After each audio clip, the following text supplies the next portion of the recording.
दिल्ली विधानसभा चुनाव में यूं तो मुख्य मुकाबला आम आदमी पार्टी बीजेपी और कांग्रेस के बीच है, लेकिन असदुद्दीन ओवैसी की पार्टी एआईएमआईएम भी इस बार दिल्ली में पूरे दमखम से चुनाव लड़ रही है।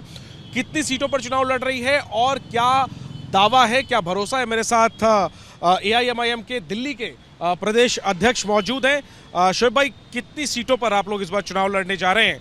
और एक जो बड़ा आप लोग पर आरोप लग रहा है कि दिल्ली दंगों के आरोपियों को आप लोग टिकट दे रहे हैं सीट बाई सीट, कैसे इसको लेकर के आप चुनाव में जाने वाले? देखिए, सबसे पहली बात तो ये है कि चुनाव लड़ने का अधिकार सभी पार्टी को है और लोकतंत्र में जनता तय करती है कि कौन उनका आवाज़ बन सकता है सदन के अंदर, तो जनता को डिसाइड करना चाहिए। लेकिन जहाँ तक चुनाव लड़ने की बात है तो 10 से 12 सीटों को लेकर हमारा बिल्कुल अनुमान है और बहुत जल्द सीटों का अनाउंसमेंट हो जाएगा। बाकी रही बात ताहिर हुसैन साहब को टिकट देने की या और जिनको बारे में आप नाम ले रहे हैं, तो बेशक जिनके लिए कोई दूसरी पार्टियां आवाज़ नहीं उठाती है, सिर्फ उनके वोटों का इस्तेमाल करती है, हम उनको यहाँ से राजनीतिक तौर पर सशक्त बनाना चाहते हैं। और ताहिर हुसैन तो आम आदमी पार्टी के ही काउंसलर थे, अभी तक तो यहाँ से आरोप भी साबित नहीं। जब तक आरोप साबित ना हो जाए, जब तक यहाँ से उसको कोर्ट ना कन्विंट कर दे, आप कैसे उसको मान लेते? और चुनाव लड़ने का अधिकार जब सारे लोगों को है, भारतीय जनता पार्टी हो, आम आदमी पार्टी हो, कांग्रेस,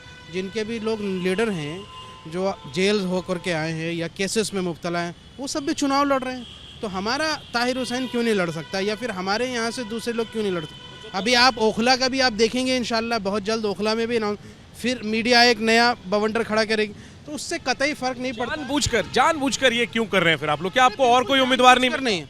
हम जनता के सेंटिमेंट का ख्याल रखते हैं और दिल्ली के अंदर हमने ये कहा कि कम से कम उन इलाकों में जहाँ पे सेकुलर पार्टियों ने बरसों तक 30 सालों से मुस्लिम राजनीति को दबाए रखा और उनको आवाज़ नहीं बनने दी, आज एमआईएम वो कोशिश कर रही है कि हम उनके लिए एक विकल्प बने और एक बेहतरीन विकल्प। आज मुस्तफ़ाबाद में आप देखिए किस तरीके से समीकरण बदल गए। 10-12 सीटें जो आप लड़ने जा रहे हैं, उसमें से कितनी सीटों पर जीत का भरोसा है? हम इंशाल्लाह उम्मीद करते हैं कि किंग मेकर की भूमिका एमआईएम की ज़रूर रहेगी इंशाल्लाह। इसी सवाल पर मैं आना चाहता था, तो किंग किसे बनाएंगे, किसकी सरकार बनवाएंगे आप लोग? जो भी सरकार बनेगी, यहाँ से भारतीय जनता पार्टी को जो हरा सकती है ताकतें, हम भी उसमें शामिल हैं और नफ़रत की राजनीति को ख़त्म करना चाहिए।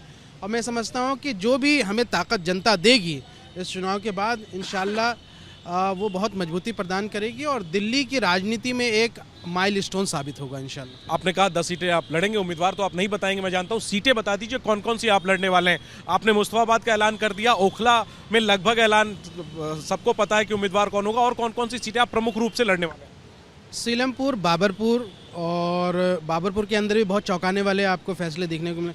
सीमापुरी के अंदर हमारे दलित कैंडिडेट हैं, उस पर जो है वो हमारे एसटी सेल के प्रदेश अध्यक्ष भी हैं, उस पर कर रहे हैं।